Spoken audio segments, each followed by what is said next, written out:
யாழினியும் அவள் அம்மாவும் யாழினியோட பர்த்டேக்கு ட்ரெஸ் எடுக்க ஜவுளி கடைக்கு போனாங்க. யாழினி 2 ட்ரெஸ் எடுத்தா. 2 பேரும் ட்ரெஸ் எடுத்துட்டு கடைக்கு வெளியே வந்தாங்க.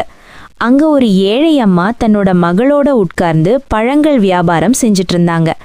யாழினி அவங்க கிட்ட போய் ஒரு ட்ரெஸ் பேக்கை கொடுத்தா. யாழினியோட அம்மா யாழினிய ஆச்சரியமாவும் சந்தோஷமாவும் பார்த்தாங்க. அந்த பழக்கடையம்மா யாழினிக்கு நன்றி சொன்னாங்க. அந்த சின்ன பொண்ணு ரொம்ப சந்தோஷமாயிட்டா.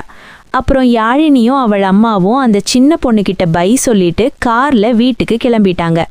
கார்ல போகும்போது அம்மா யாழினி கிட்ட, யாழினி நீ 2 ட்ரெஸ் வாங்கின, ஒரு ட்ரெஸ்ஸை அந்த சின்ன பொண்ணுக்கிட்ட கொடுத்துட்டேன், ஏன்னு கேட்டாங்க. அதுக்கு யாழினி, அம்மா இருக்கிறவங்க இல்லாதவங்களுக்கு உதவணும்னு எங்க டீச்சர் சொல்லியிருக்காங்க. என் பர்த்டேக்கு நான் அந்த சின்ன பாப்பாக்கு ட்ரெஸ் வாங்கி கொடுத்தது எனக்கு ரொம்ப ஹாப்பியா இருக்குமா அப்படின்னு சொன்னா. அம்மா தம் பொண்ணோட நல்ல குணத்தை பார்த்து ரொம்ப சந்தோஷப்பட்டாங்க.